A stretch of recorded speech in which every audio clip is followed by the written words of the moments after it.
Hello everyone, in this video we will solve the thermodynamics questions of IIT JEE Mains 2024 of chemistry section. So let's get started. Now this is the first question. Choose the correct option for free expansion. Like in thermodynamics we have to look at the conditions. So here we have been given that it is a free expansion of an ideal gas under adiabatic condition. Okay, so अगर दिया हुआ है कि ये adiabatic condition है तो हमको पता है एडियाबेटिक यानी कि heat change will be equal to zero, यानी कि D Q will be equal to zero. अभी हमें क्या दिया है कि फ्री एक्सपेंशन, सॉरी, तो फ्री एक्सपेंशन है यानी कि क्या होगा कि जो एक्सपेंशन हो रहा है ना उसके अगेंस्ट कोई भी फोर्स नहीं लग रहा। तो ये बात याद रखना कि फ्री एक्सपेंशन यानी कि उसके अगेंस्ट जो एक्सपेंशन हो रहा है उसके अगेंस्ट फोर्स नहीं लग रहा। तो अभी वर्क डन का फॉर्मूला क्या होता है, W is equal to minus P D V, P external D V. और हमें पता है प्रेशर इज इक्वल टू होता है फोर्स अपन एरिया। तो यहां पर P के जगह हम लिख सकते हैं F बाई ए और dv। सो फोर्स क्या होगा, जीरो होगा, क्योंकि ये फ्री एक्सपेंशन है यानी कि इसके अगेंस्ट कोई भी फोर्स नहीं लग रहा। तो अगर F इक्वल टू जीरो हो गया तो ये W is equal to zero, तो dq is equal to zero and W will be equal to zero. अभी from first law of thermodynamics we know that delta U will be equal to dq, or we can write du will be equal to dq plus w। यहाँ पर हमें पता है कि dq is equal to zero and w is equal to zero. तो यहाँ पर अगर हम पुट करेंगे इनका वैल्यू तो delta u will be equal to zero. तो अभी डेल्टा t और डेल्टा u का रिलेशन क्या होगा हम देखते हैं। Delta u is equal to N C V M D T. तो यहां पर एन है number of moles, C V M है molar heat capacity at constant volume, and delta T is the change in temperature.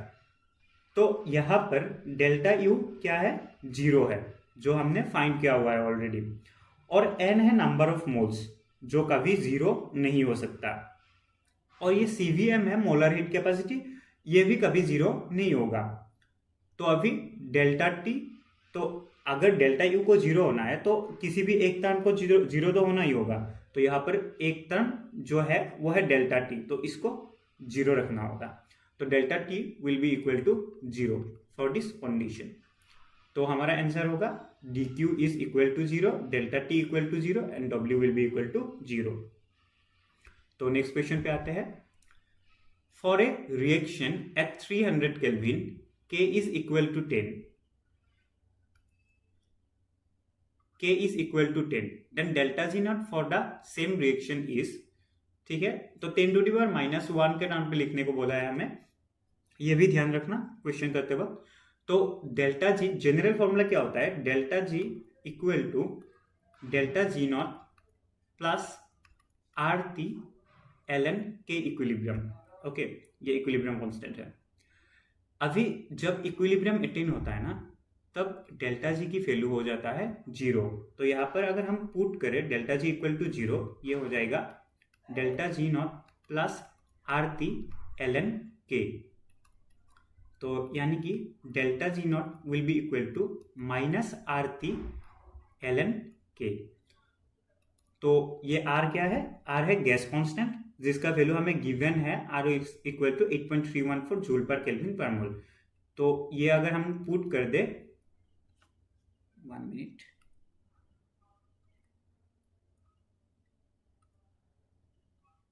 Okay, 8.314 joule per kelvin per mole multiplied by temperature. Temperature कितना दिया हुआ है, 300 केल्विन, ठीक है। तो 300 kelvin हमने दे दिया। यहाँ पर क्या होगा कि K इनवर्स से K कट जाएगा और जूल पर मोल रहेगा इधर। फिर मल्टीप्लाई किससे करना है, ln k से, k कितना है 10, तो इसका वैल्यू कितना आ जाएगा, इसका वैल्यू आ जाएगा -57.43 इंटू 10⁻⁻1 किलो जूल पर मोल। ओके, इसको मैं एक बार कैलकुलेटर से चेक कर लेता हूं कि सही है या नहीं। Just wait for a second. 8.314 to 300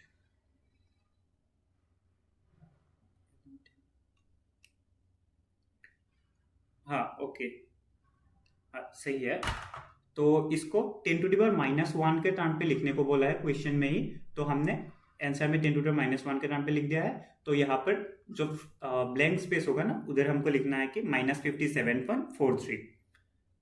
तो अभी नेक्स्ट क्वेश्चन पे आते हैं।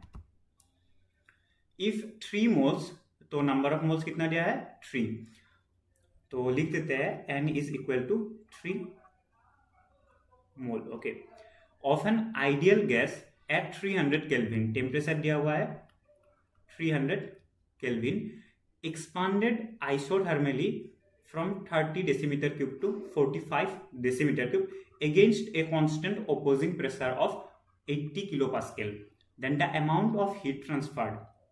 ठीक है, तो यहां पर बोला है कि ये आइडियल गैस है और ये आइसोथर्मल कंडीशन पे है।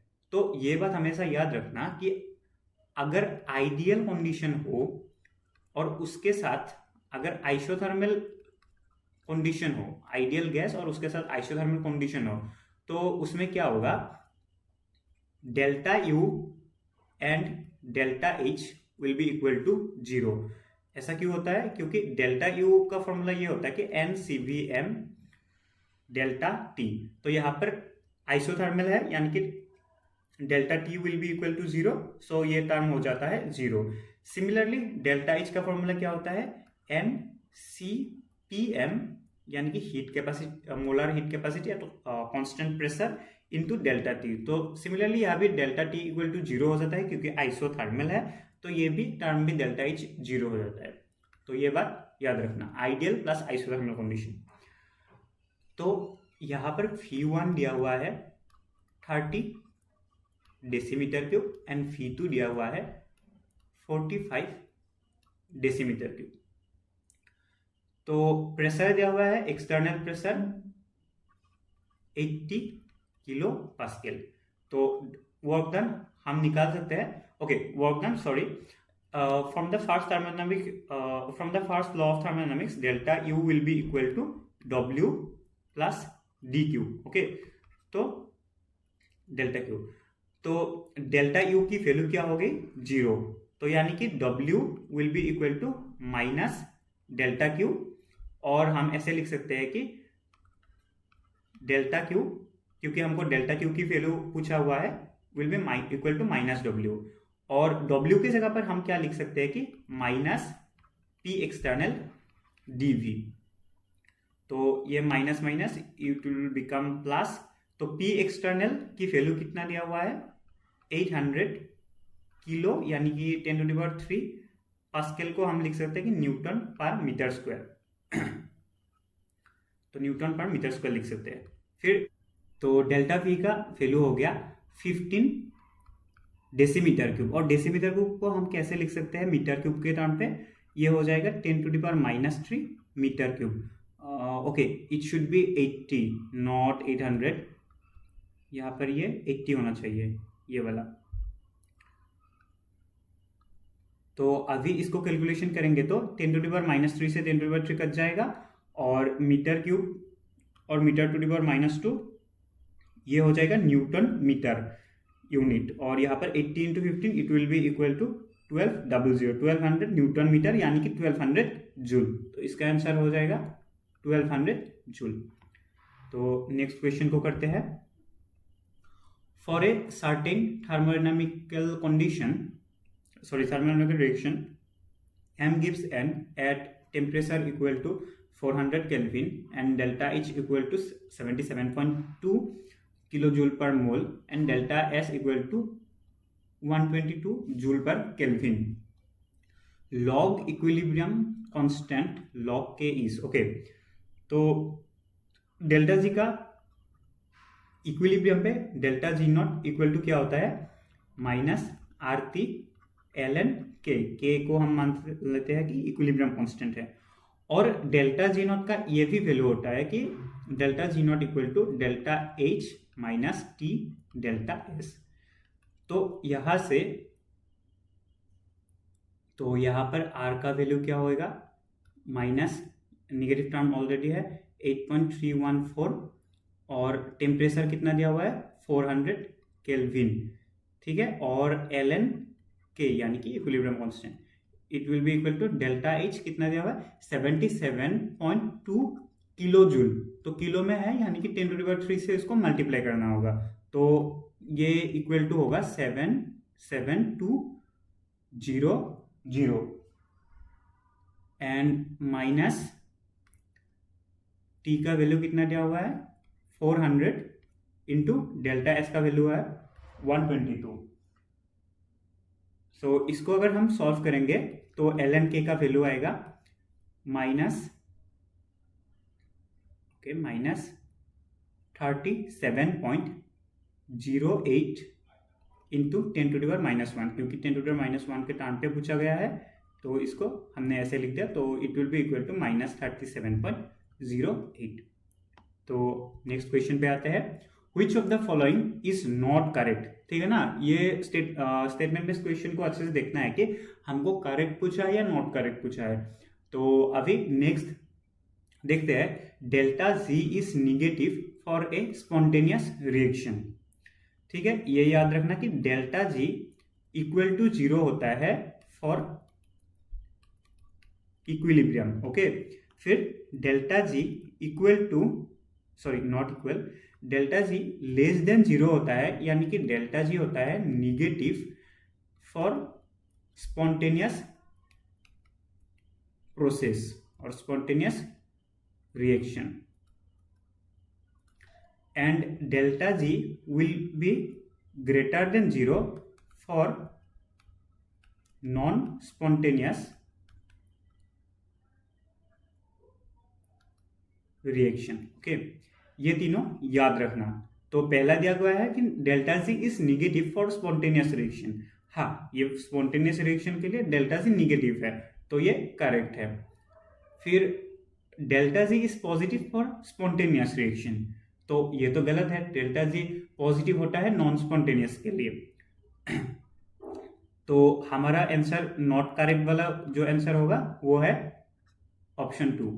तो ऑप्शन 3 भी देख लेते हैं कि delta G is positive for a non spontaneous reaction, ये करेक्ट आंसर है। डेल्टा जी निगेटिव पॉजिटिव होता है नॉन स्पॉन्टेनियस के लिए, ठीक है। फिर delta ji is 0 for a reversible reaction, तो यहाँ पर ये रिवर्सिबल यानी कि इक्विलिब्रियम के लिए बोला गया है, तो delta G will be equal to 0, तो ये याद रखना।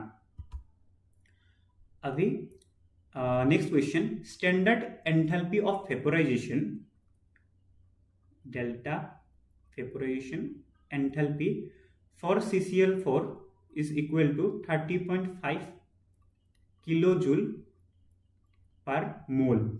Heat required for vaporization of 284 gram CCl4 at constant temperature is okay. तो कितना हीट रिक्वायर होगा 284 ग्राम ऑफ CCl4 को वेपोराइज करने में, ठीक है। फिर यहां पर अगर हम देखें नंबर ऑफ मोल्स कितना हुआ, N will be equal to 284 gram जो कि हमें गिवन वेट है, और CCl4 का मोलर मास कितना होगा, तो ये होगा 12, फिर Cl4 यानी कि 35.5, इसको 4 से मल्टीप्लाई करना होगा,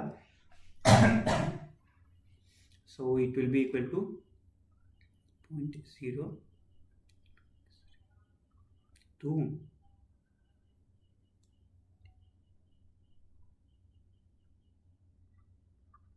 142 plus 12, it will be equal to 154. So 154 gram per mole. So it will be our number of moles. तो 284 डिवाइडेड बाई 154, तो ये मोल होगा, multiplied by delta H of vaporisation कितना है 30.5 किलो जूल पर मोल। तो पर मोल से मोल कैंसिल होएगा और इसका आंसर होगा 56.246 किलो जूल। तो 56.246 किलो जूल। तो अभी नेक्स्ट क्वेश्चन पे आते हैं। N ideal gas undergoes a cyclic transformation. तो एक साइक्लिक ट्रांसफॉर्मेशन दिया है कि ये ए से बी के तरफ जा रहा है, फिर बी से सी और सी से ए। तो ये साइक्लिक ट्रांसफॉर्मेशन है।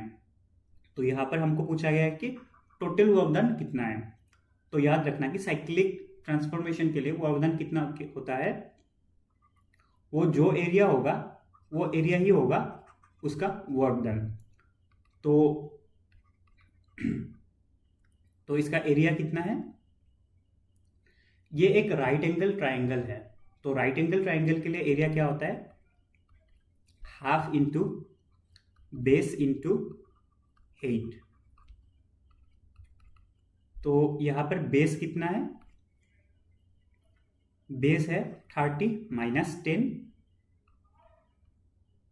30 माइनस 10, और हेट कितना है 30 माइनस 10, 30 माइनस 10। और इसका यूनिट देख लेना, किलो पास्कल में है, यानी कि 10⁻³ मल्टीप्लाइड बाय 10⁻³ पास्कल, यानी कि न्यूटन पर मीटर स्क्वायर। फिर डेसीमीटर क्यूब पे होगा वॉल्यूम का unit, so it will be 10⁻³ metre cube. तो इसका आंसर आ जाएगा 200 न्यूटन मीटर, यानी कि 200 जूल। तो अभी नेक्स्ट क्वेश्चन में हमें दो रिएक्शन गिवन है और उसका जो रिएक्शन का एंथैल्पी होगा वो भी हमें गिवन है दोनों का।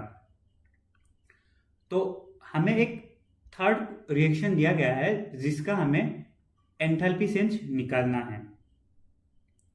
तो हम इसको निकाल सकते हैं। पहले दो रिएक्शन को हम एडिशन, सब्स्टिट्यूशन या और कुछ स्टोइकोमेट्रिक कोएफिशिएंट से मल्टीप्लाई वगैरह करके हम इसको निकाल सकते हैं। तो अगर हम थर्ड इक्वेशन को देखें तो यहाँ पर कार्बन मोनोऑक्साइड फॉर्म हो रहा है 3 मोल्स, और यहाँ पर सॉलिड आयरन 2 मोल फॉर्म हो रहा है। तो हम क्या कर सकते हैं कि फर्स्ट रिएक्शन को उल्टा कर सकते हैं। तो उल्टा करने पर क्या हो जाएगा कि डेल्टा एच का वैल्यू अगर ये निगेटिव में था तो ये अभी हो जाएगा पॉजिटिव में, जब हम इस रिएक्शन को उल्टा कर देंगे। तो रिएक्शन को उल्टा करके लिखते हैं Fe2O3 solid, it will give 3/2 O2 gas plus 2 Fe solid. तो थर्ड रिएक्शन को अगर हम देखें ना, यहाँ पर कार्बोनिल, ये जो कार्बोनिल है उसके साथ 3 मल्टीप्लाई हुआ है। तो ये सेकेंड रिएक्शन है, उससे हम रिजेंबल करके क्या कर सकते हैं कि 3 से मल्टीप्लाई करके हम इसको लिख सकते हैं। तो ये क्या हो जाएगा, कार्बन 3 से मल्टीप्लाई करना है तो कार्बन यहाँ पर आगे 3 हो जाएगा, फिर ये हो जाएगा 3/2 O2 गैस, और ये हो जाएगा 3CO गैस। तो इसका डेल्टा एच नॉट का वैल्यू क्या हो जाएगा, 3 multiplied by -110 kilo joule per मोल। और इसका डेल्टा एच का वैल्यू क्या हो जाएगा, delta H will be equal to, negative में था तो ये पॉजिटिव में हो जाएगा क्योंकि ये रिएक्शन को हमने उल्टा लिख दिया है, किलो जूल पर मोल। तो यहाँ पर अगर हम एडिशन करें इन दोनों का तो ये 3/2 O2 ये कट जाएगा और ये रहेगा इस तरफ Fe2O3 solid plus 3 carbon solid, it will give 2 iron solid,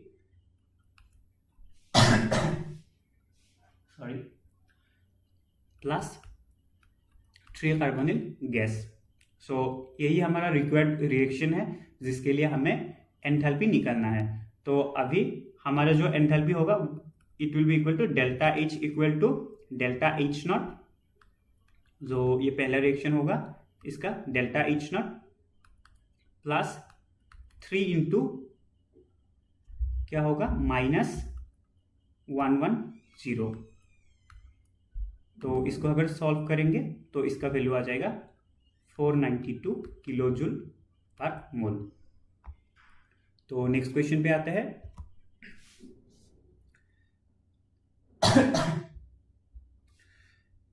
तो 5 moles of an ideal gas expands from 10 liter to a volume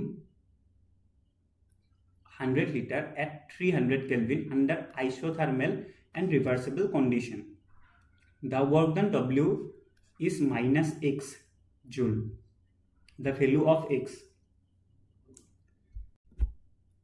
तो यहाँ पर आइसोथर्मल रिवर्सिबल कंडीशन है, यानी कि W will be equal to minus nRT ln final volume divided by initial volume.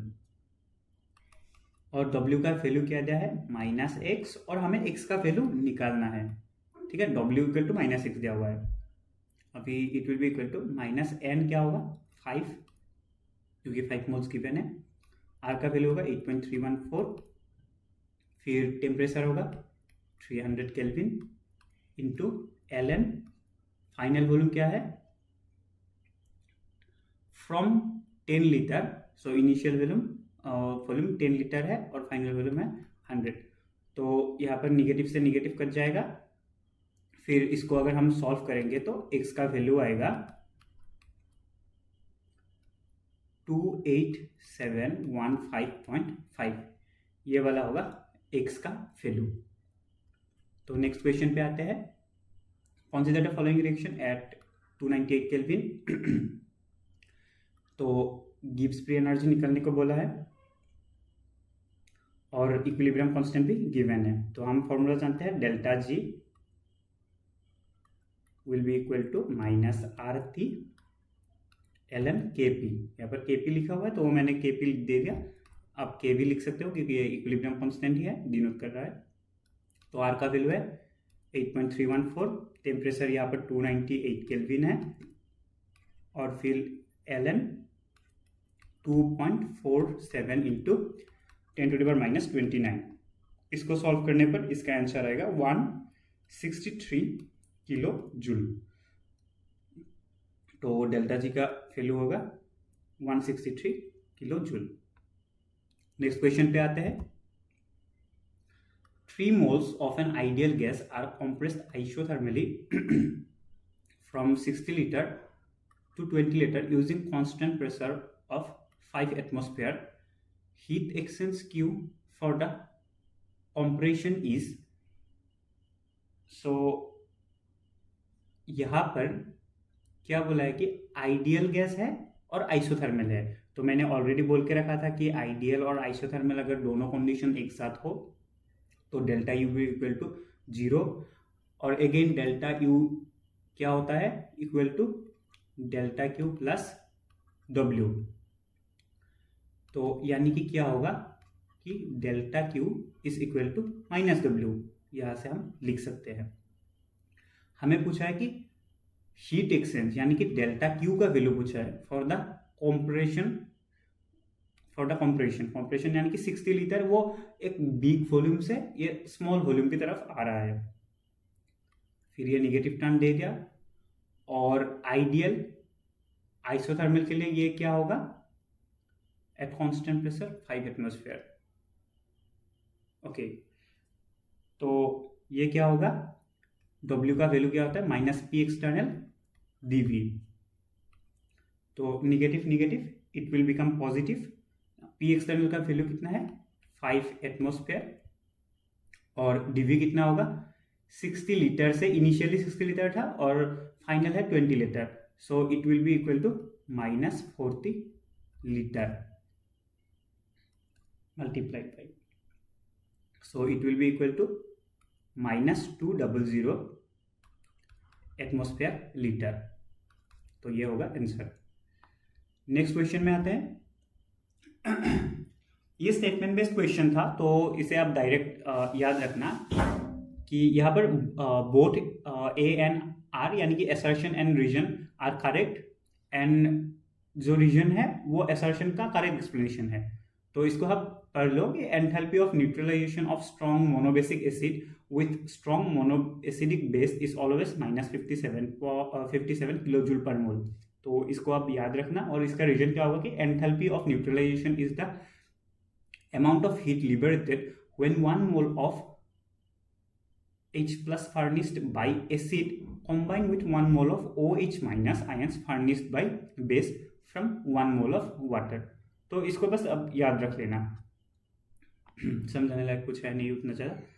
तो next question पे आते हैं कि heat of combustion of solid benzoic acid at constant volume. ठीक है, तो किसका कॉम्बशन हो रहा है? बेंजोइक एसिड का। तो बेंजोइक एसिड का अगर हम स्ट्रक्चर देखें तो ये होगा बेंजोइक एसिड का स्ट्रक्चर। तो इसका अगर हम फॉर्मूला देखें तो it will be here we have 7 carbon, so C7 कितना ऑक्सीजन है? 2 ऑक्सीजन है, और hydrogen will be equal to 6। तो इसका फॉर्मूला अगर हम देखें तो ऐसे भी लिख सकते हैं कि C6H5COOH।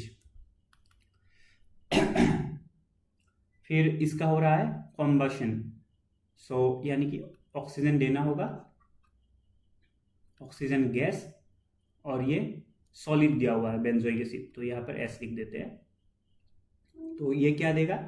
कार्बन डाइऑक्साइड जो कि गैस होगा, और वाटर जो कि होगा लिक्विड। तो यहाँ पर कार्बन कितना है टोटल? 6 + 1 तो 7 कार्बन है, तो 7 यहाँ पर दे देते हैं। हाइड्रोजन कितना है? 5 + 1 6, टोटल 6 हाइड्रोजन है, तो यहाँ पर 3 दे देते हैं। तो राइट साइड की तरफ अभी ऑक्सीजन कितना हुआ? 7 × 2 इट विल बी 14 ऑक्सीजन, और यहाँ पर कितना ऑक्सीजन हुआ? 3 ऑक्सीजन, सो टोटल 17 ऑक्सीजन हुआ इस तरफ। तो यहाँ पर ऑलरेडी 2 ऑक्सीजन है, तो 15 ऑक्सीजन हमको देना है। तो हम इक्वेशन को सॉल्व करेंगे तो यहाँ पर हो जाएगा 15/2। तो यहाँ पर हमें दिया है कि heat of combustion of solid benzoic acid at constant volume. तो Q भी दिया हुआ है इस -3 to 1.30 किलो जूल। टेम्परेचर दिया हुआ है कि 27 डिग्री सेल्सियस यानी कि 300 kelvin. Heat of combustion at constant pressure यानी कि QP दिया हुआ है -3 to 1.30 -XR, R यानी कि गैस कांस्टेंट, ये किलो जूल में दिया हुआ है। तो इसको अगर हम देखें ना, heat capacity at constant volume ये किसके इक्वल टू होता है? ये होता है डेल्टा U, और heat capacity at constant pressure ये होता है डेल्टा H। तो हमें डेल्टा H और डेल्टा U का एक रिलेशन पता है कि delta H is equal to delta U plus delta Ng RT। ये डेल्टा Ng क्या है? डेल्टा Ng है number of moles of product minus reactant जो गैसियस स्पीशीज होंगे उसका। तो यहाँ पर ये लिक्विड है, तो लिक्विड को नहीं देखना। यहाँ पर 7 गैसियस स्पीशीज है, यानी कि 7 - 15/2, 7 - 15/2। सो डेल्टा Ng का वैल्यू होगा 7 - 15/2, यानी कि इसको लिख सकते हैं कि 14/2 - 15/2 it will be equal to -½ तो R का वैल्यू हमें पता है, डेल्टा Ng का वैल्यू होगा -½ R का वैल्यू होगा 8.314 जूल पर केल्विन, T का वैल्यू होगा 300 केल्विन, डेल्टा U का वैल्यू ये वाला है, और डेल्टा H का वैल्यू ये वाला है। तो यहाँ से हम X का वैल्यू फाइंड कर सकते हैं, और X का वैल्यू कितना आएगा? -150। तो आप सॉल्व करके देखना। तो अभी नेक्स्ट क्वेश्चन पे आते हैं। Combustion of 1 mole of benzene. तो ये बेंजीन है, तो ये कॉम्बशन रिएक्शन है। तो the standard enthalpy of combustion of 2 mole of benzene, so 1 mole के लिए गिवन है, फिर standard enthalpy of combustion of 2 mole of benzene is -x kilo joule हमें दिया गया है। तो यहाँ पर हमें 2 मोल का एंथैल्पी ऑफ कॉम्बशन निकालना है। तो जैसे हमने प्रीवियस क्वेश्चन पे हमने किया हुआ था, हमें गिवन था कुछ इक्वेशंस, कुछ रिएक्शंस, उससे हमको ये जो मेन जिससे हम डिफाइन करेंगे, जिससे हम निकालेंगे, कैलकुलेट करेंगे एंथैल्पी को, उस रिएक्शन तक को हमको मतलब उसको सॉल्व करना है कि कैसे हम उसको अरेंज करेंगे। तो इस रिएक्शन पे C6H6 किस तरफ है, यानी कि बेंजीन लेफ्ट की तरफ है, और इस रिएक्शन पे हम फर्स्ट रिएक्शन पे अगर देखें तो ये राइट की तरफ है। तो हम क्या कर सकते हैं कि इस रिएक्शन को उल्टा कर सकते हैं। तो इस रिएक्शन को उल्टा कर देंगे तो डेल्टा H का वैल्यू यानी कि एंथैल्पी का वैल्यू, एंथैल्पी ऑफ फॉर्मेशन का, वो पहले था पॉजिटिव 48.5 किलो जूल पर मोल। अभी वो उल्टा करने पर रिएक्शन को, तो रिएक्शन को हम लिख देते हैं कि C6H6, तो यहाँ पर मैं कौन से फेज पे है वो नहीं लिख रहा, यानी कि लिक्विड है, वो लिक्विड में नहीं लिख रहा क्योंकि it will take some time. So ये 6C होगा और ये होगा 3H2, बस मैं रिएक्शन को रिवर्स कर रहा हूँ। तो इसका डेल्टा H का वैल्यू क्या होगा, -48.5 किलो जूल पर मोल पे होगा, इस पे होगा किलो जूल पर मोल।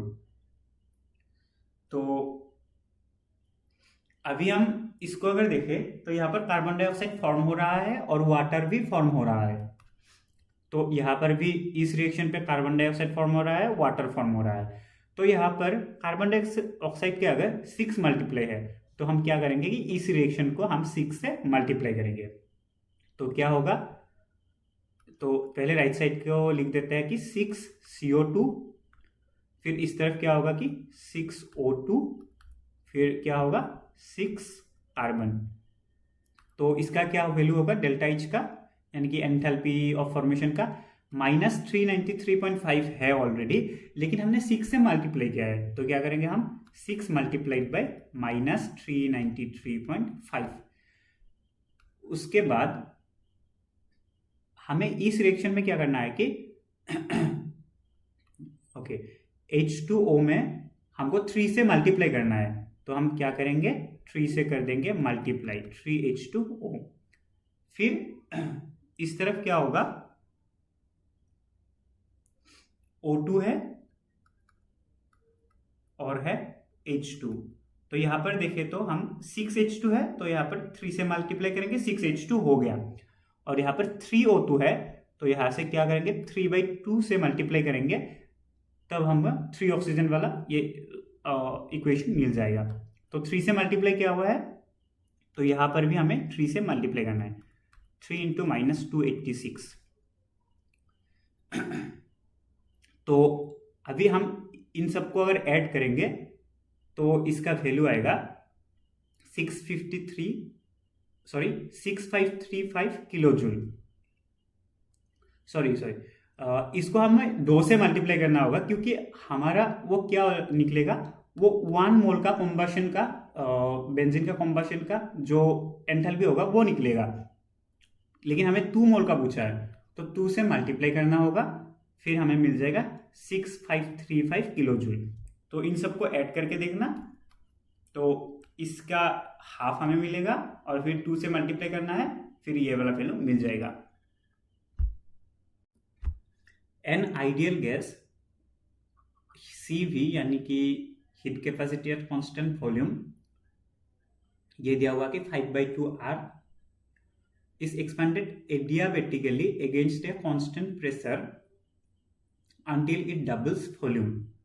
सो पहले अगर वॉल्यूम था V1, तो नेक्स्ट ये बन गया 2x V1, यानी कि ये डबल हो गया। If the initial temperature and pressure is 298 Kelvin and 5 atmosphere respectively, the final temperature is, तो फाइनल टेम्परेचर कितना होगा ये हमें निकालना है। और यहाँ पर against a constant pressure 1 atmosphere लिखा हुआ है, यानी कि P external will be 1 atmosphere. तो इसको हम कर सकते हैं ये वाले फॉर्मूला से, NCV dt यानी कि T2 माइनस T1, T2 जिसको हमें निकालना है, T1 जिसका वैल्यू है 298 केल्विन, फिर Cv का वैल्यू है 5/2 R, R यानी कि गैस कांस्टेंट, और N का वैल्यू होगा 1 mole is equal to minus P external का वैल्यू होगा 1 एटमोस्फेयर, Phi2 माइनस Phi1। तो यहाँ पर इसको अगर हम सॉल्व करेंगे थोड़ा सा, तो Phi2 के जगह हम क्या लिख सकते हैं कि 2 Phi1, क्योंकि वो डबल हो रहा है, तो 2 Phi1 माइनस Phi1, इसका वैल्यू आएगा Phi1, तो it will be equal to Phi1। और हमें Phi1 का वैल्यू नहीं दिया है, लेकिन हमें T1 गिवन है, N गिवन है, फिर R हमें पता है, और उसके साथ P1 गिवन है, तो PV इक्वल टू nRT, इस फॉर्मूला से Phi1 को हम निकाल सकते हैं। तो Phi1 को, सॉरी ये P1 हो जाएगा, P1 यानी कि 5 एटमोस्फेयर, ये निकालकर हम Phi1 की जगह पर पुट करेंगे, माइनस P एक्सटर्नल, ये P एक्सटर्नल हो जाएगा 1 एटमोस्फेयर, फिर T1 हमें गिवन है 298 केल्विन, फिर इसको अगर हम कैलकुलेट करेंगे तो इसका आंसर आएगा 274 केल्विन। तो नेक्स्ट क्वेश्चन पे आते हैं।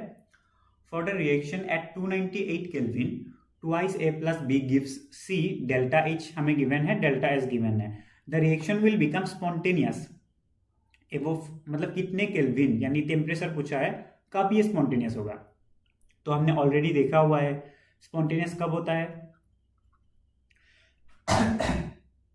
जब डेल्टा G लेस देन 0 होता है, यानी डेल्टा G निगेटिव होता है तो वो स्पॉन्टेनियस होता है।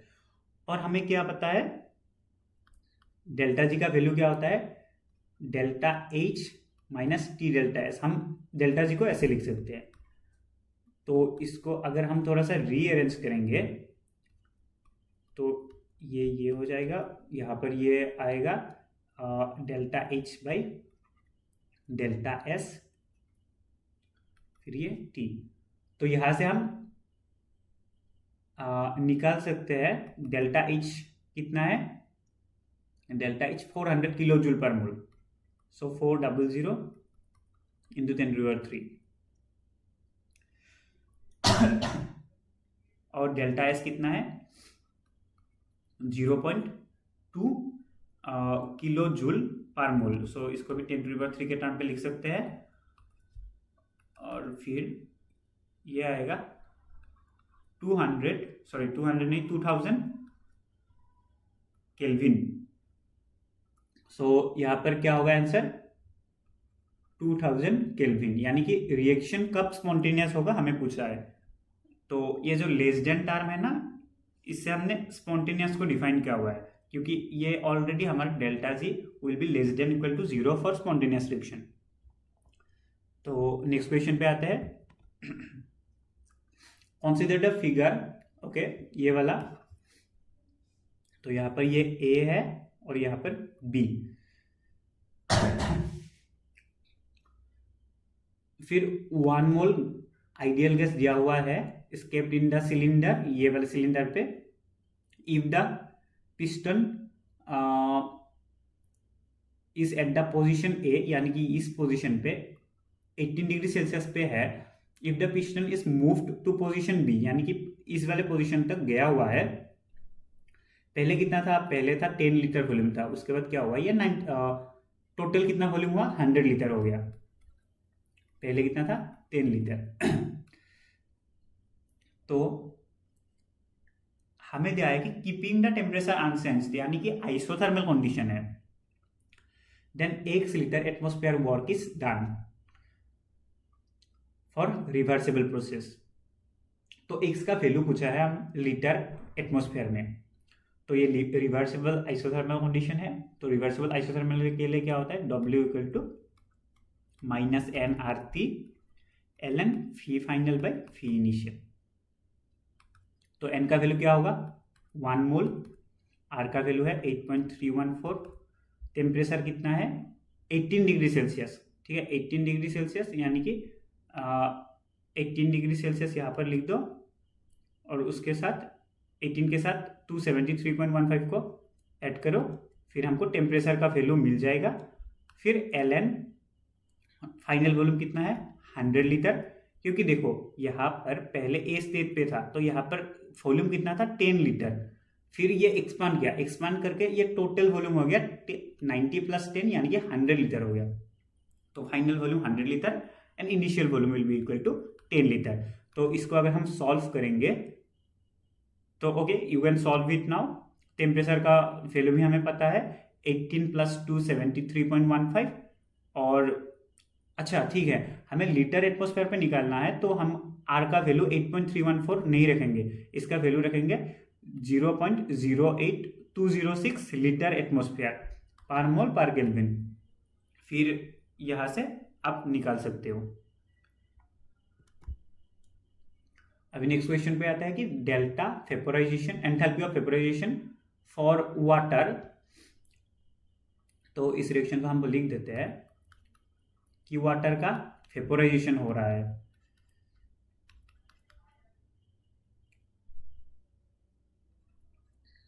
ठीक है, गैस हो रहा है, ठीक है। Delta vaporisation H will be equal two plus 40.79 kilojoule पर मोल at 1 bar and 100 degrees Celsius. Change in internal energy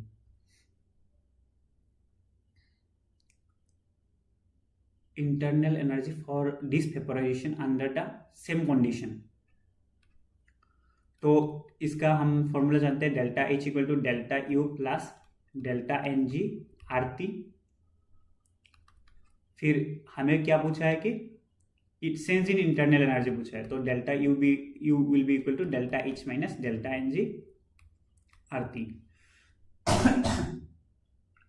तो डेल्टा NG यहाँ पर क्या होगा कि फॉर वाटर पर मोल पे दिया हुआ है, तो यहाँ पर हम डेल्टा NG को 1 ही मानेंगे और इसको अगर हम सॉल्व करेंगे तो इसका आंसर आएगा 38 किलोजूल पर मोल। डेल्टा यू का आंसर वैल्यू आएगा 38 किलोजूल पर मोल। नेक्स्ट क्वेश्चन पे आते हैं। When equal volume of 1 molar HCl and 1 molar H2SO4 are separately neutralized by excess volume of 1 molar NaOH, तो एसिड का न्यूट्रलाइजेशन हो रहा है। यहाँ पर HCl एसिड है और H2SO4,